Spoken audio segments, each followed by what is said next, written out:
Hello everyone, I'm very happy to see you again on my channel. And today, I hope, will be one of the most inspiring videos in my blog, because today we're going to talk about allowing yourself, more specifically about allowing yourself more.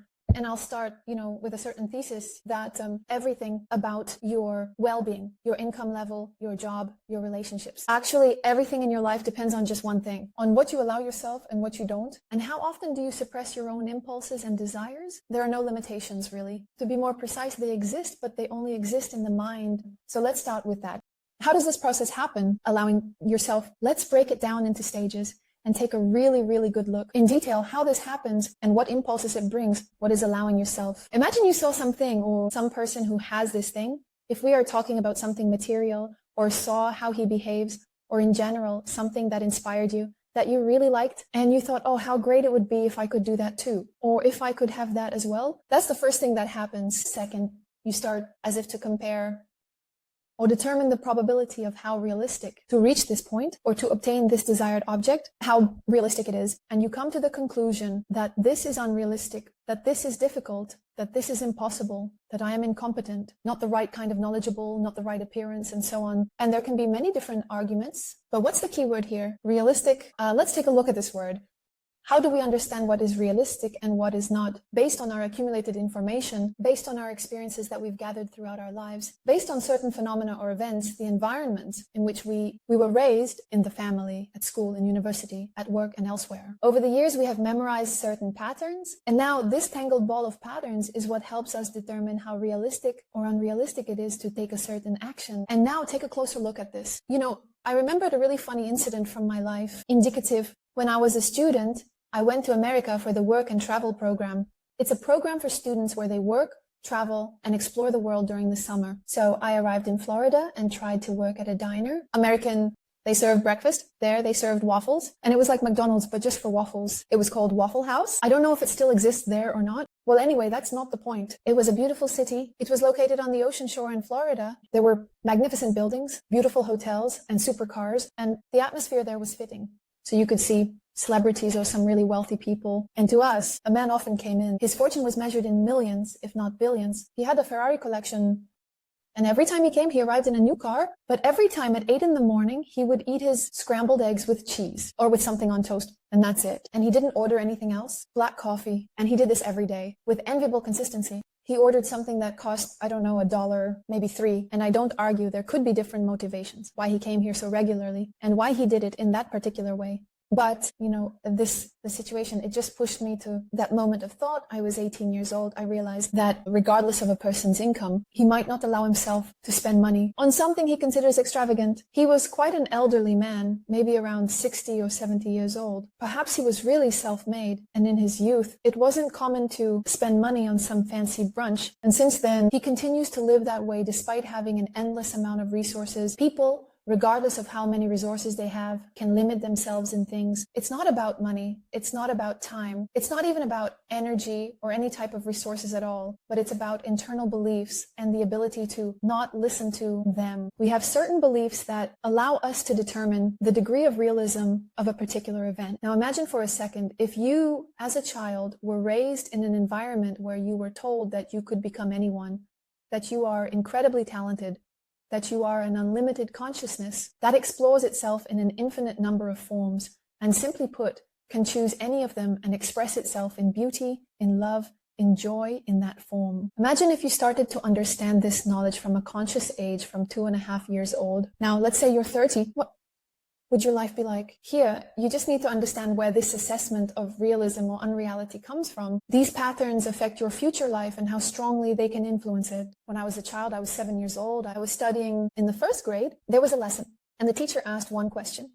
I liked that question so much, and I knew the answer because I studied well. I wanted to be better. I was trying hard in school. I couldn't let anyone down. I said, yes, I know. Ask me. But the teacher didn't call on me. I wanted so much to share this answer with the class that I shouted it out from my seat. And then what happened? Then the teacher called me up. In post-Soviet schools, when a child is brought to the front of the class and she started an endless tirade on why you shouldn't shout out from your seat, why you should never express your opinion like this, how unusual and uncultured it is, and what an incredibly terrible fate will befall anyone who behaves like that. I remembered this for life. I didn't even notice how it happened. I stopped loving to express my opinion. I stopped loving to present, to answer in class. I just stopped loving to stand out at all. By the age of 30, it was incredibly difficult for me to even take a photo, let alone post it. I understand, of course, that this wasn't the only case. There were others. For example, my parents were very cautious.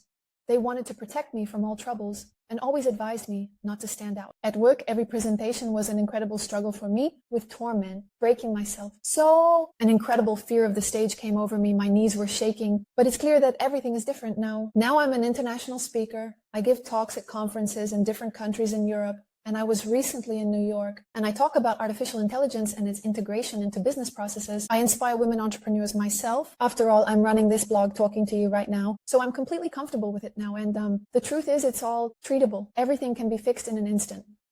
I'm just saying that these patterns are very difficult to follow if you don't have the ability to switch gears, and it was incredibly difficult for me to go through this journey as well. But at some point, I decided to know about myself that I am an international speaker in IT and that I can do this and that I will do this. I'm a professional at what I do. Each of us probably has a list of absolutely impossible scenarios. So for example, it's impossible to get on the list.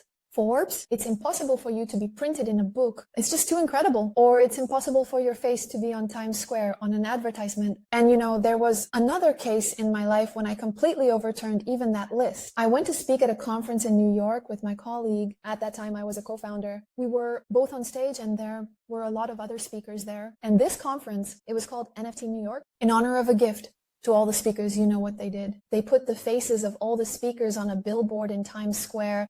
And there was my face. And when I saw my face alongside a bunch of other speakers on Times Square, nothing is impossible, guys. Well, just know it's all in your head. What is the main difficulty? First of all, it's about tracking where these tentacles are coming from. The second hardest thing, it's not to listen to your mind.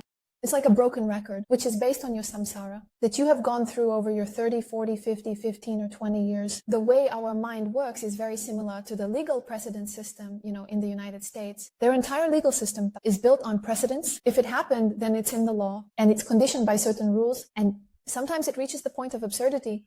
So there are laws like, for example, I don't know, but on Tuesday evenings in Indiana, it's illegal to walk dogs while wearing red underwear. And in all other states, for example, this is permitted, but there was some precedent in that state and a law was drawn up based on that precedent. Well, that's just nonsense, guys. Your mind works on the same principle. You see, it refers back to some previous scenarios that are similar to what you currently have. Why do I say that psychologists aren't always effective? Because their job is to find the logic behind why you can't walk your dog in a red thong on Tuesday. Sometimes that question is completely meaningless. It's much easier to understand that all these previous past accumulations are irrelevant. Again, the analogy came to artificial intelligence. If you go to program Midjourney, which generates the image, each subsequent image with an absolutely identical prompt will be unique for you. That's exactly how our life works. Like Midjourney, remember, every time your mind tells you something, maybe I won't be able to, it's too expensive, it's too incredible, it's too not for me, and so on. At this point, it's important to remember,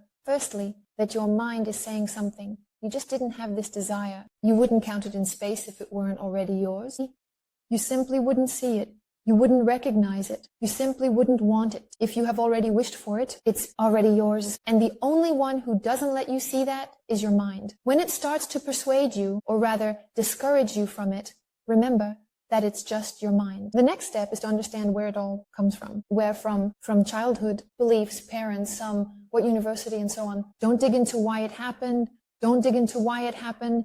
Don't dig into what the logic of it is, because there is no logic. Just accept that it is no longer relevant right now. Specifically in these realities, it is no longer relevant. That's it. And the next step is simply to start knowing yourself differently. And this is where various methods come into play on how to know yourself differently. Manifestations exist. Various visualizations, self-programming journal, letting go of, balloons into the sky. A huge number of methods. They're all aimed at one simple goal. It doesn't matter what you choose, so that you let go of these beliefs, release the tension, and simply allow yourself to know that it's already yours. And what methods, what pills, what manipulations will you perform in order to simply allow yourself to achieve? That's entirely up to you, of course. You can use anything you want. Here's what helps me For example, it helps me understand, or rather feel, that I am great, a unified consciousness with everything, where there is no separation between me and what I want. A part of me, just like there's my hand and just like there's my leg, these are both parts of me. So what's stopping me from taking it? What's stopping me? It's already mine. I've already wanted it, which means I've acknowledged, understood, this is my desire. That's it. It's already here. We've arrived. And I have not the slightest, doubt. I don't have the slightest belief that anything can go wrong. The only reason I don't see it right now is that events are stretched out over time. That's how our matrix is structured. But the speed of manifesting your desire directly depends on your allowance, your belief that you know it's yours. It just comes. Moreover, it comes even 15 times better than you could ever think. Choose a different character for yourself. Remember that you are in a game. You are a great consciousness. You can choose absolutely any avatar for yourself with any properties at all. This one has superpowers, and this one can fly, and this one has the ability to turn objects into ice. So believe in yourself, in what you like today, and stop listening to your mind. But one of the key things is understanding that the mind is not you. And again, the question is how to achieve this. By surpassing your questions, just practice so that it becomes a habit, so that it repeats over and over. Because when you develop that neural connection, you'll automatically have tracking. So, okay, this is from there, this is from there, this isn't about me, but I'm talking about this. This is what I want today. In fact, it's real, very simple. Because our neural connections can be trained in one direction, let's say toxic patterns, but they can also be trained in positive patterns. Guys, I am very grateful to you for being with me again today and for listening to this video. I hope that some of the techniques and practices were helpful to you and that you'll share your impressions in the comments. Thanks again, and see you next time.